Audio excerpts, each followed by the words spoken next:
Hey everyone, today I want to introduce you guys to a couple different ways I plan on preserving food on this channel.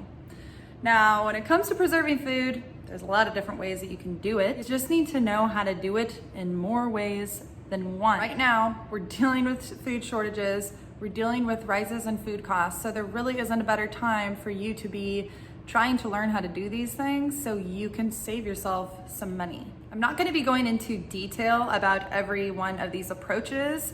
This is more or less, again, just an introduction for you guys, and hopefully a chance for you to start asking yourself how many ways you can preserve food and if you're ready to maybe adopt a new one.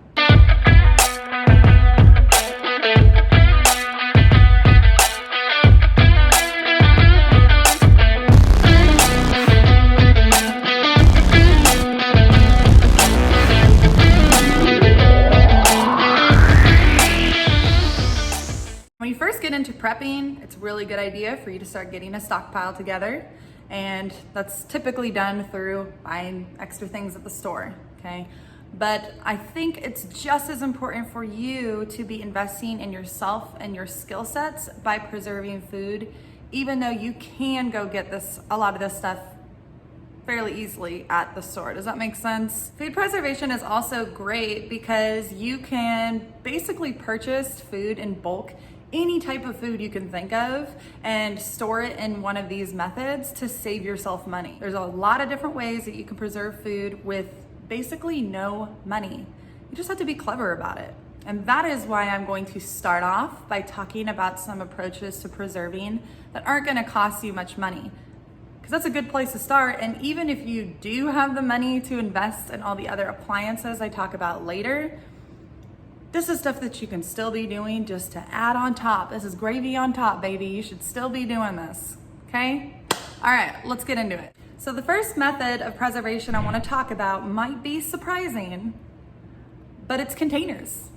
That's it, containers. I know, it's weird. You're like, what? Okay, no. But hear me out. There are a lot of containers with different purposes, okay? And so I just want you to hear a couple of them. I am gonna do a video on containers later, and I'm gonna be talking about all the different things that you can do with these things. Things that you can do with these things. That made sense. Okay, so anyways, let's start with jars, okay? This is a fairly easy one. Pasta jars, you know, all those glass containers that you're buying at the store for sauces and whatnot. These guys can be reused through canning.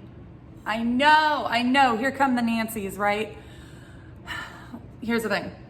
There's gonna be people who think that you should not do certain things because the USDA has said you shouldn't, okay? Makes sense. If you can be safe, you should be safe. If you can get brand new jars, you should get brand new jars.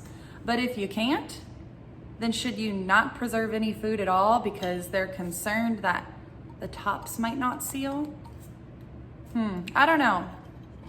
I feel like you should still be saving these guys and canning with them. If an SHTF situation happens and Nancy down the road wants to starve because she doesn't want to put her safety at risk, then so be it. But I'm a prepper, and if I run out of jars, I'm gonna use the ones that I saved.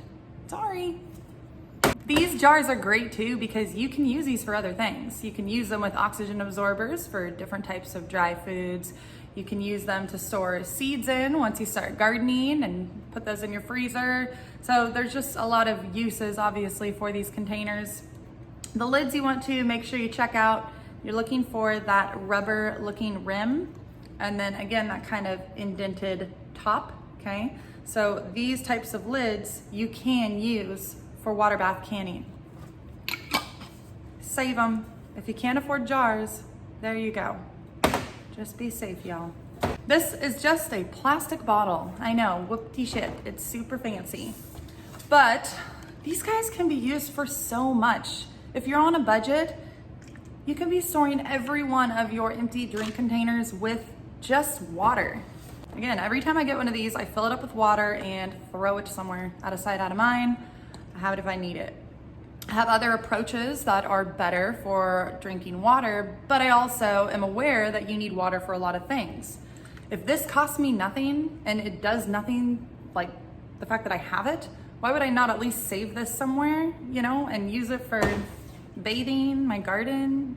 You can also use these for your animals. Anytime it gets hot here, which is a lot in Texas, I have some of these stored in my freezer that are solid ice cubes, and I put them in with a lot of my animals to help keep them cool. I don't know, I just feel like it's a no-brainer. It's a very easy thing for you to do. So, and again, you can use it with dry food. Last one, this one's my favorite. This has a very interesting story. I love these guys. So this was apple cider that I was purchasing from the store for my kids. I saved these jars for over a year, and they were a little more expensive, but I knew what I wanted to do something with them. And I also knew that the tops had that same top as these guys that made them potentially usable for water bath canning. So I saved all these guys up for a year. I had about 45-ish jars, and I made fresh cider.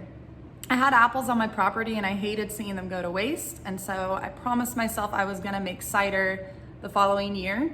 And I did. It cost me $40. $40 for the press, that was it. And then my time. I water bath canned every one of these guys, and every single one of them sealed. My kids are still drinking this. They're amazing. They taste so good. And, oh, hold on. I got one of these guys back here. You can reuse it again with more dry stuff. See? You don't have to have a bunch of money to buy containers. Just save your damn containers. Make sense? The next thing I want to talk about are oxygen absorbers. These guys are great. And again, this is a very cheap route to saving food. Oxygen absorbers are great for basically food that has under a 10% moisture rate. These guys range in size from, I believe 50 cc to 2,500 cc's, and that is basically based off of what container size you're using. A lot of people use Mylar bags. A lot of people use the larger 5-gallon food grade buckets or plastic containers, glass jars, blah, blah, blah. It doesn't matter. If it's got a lid, you could use it with an oxygen absorber if you can get that sucker to seal, okay? Okay, next up we have our vacuum sealer. I have the Food Saver vacuum sealer. I really like this guy for a lot of reasons. I have, however, had or tried better ones. I can't remember the name of it. I'll have to ask my buddy. He has a very, very fancy vacuum sealer that he uses for his meat after he goes hunting, and that is what I have been using to now vacuum seal all of my meat.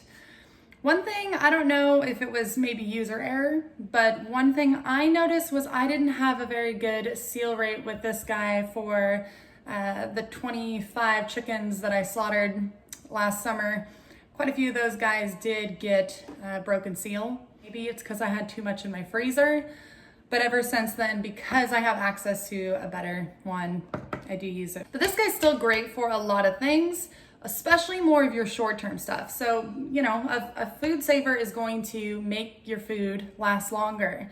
You can not only freeze stuff in these bags and have the ability to remove the oxygen and seal it, but you can use the attachments for both Tupperware and for jars. So it's a pretty handy little attachment that you can use to suck the air out of your jars that way too, which I love.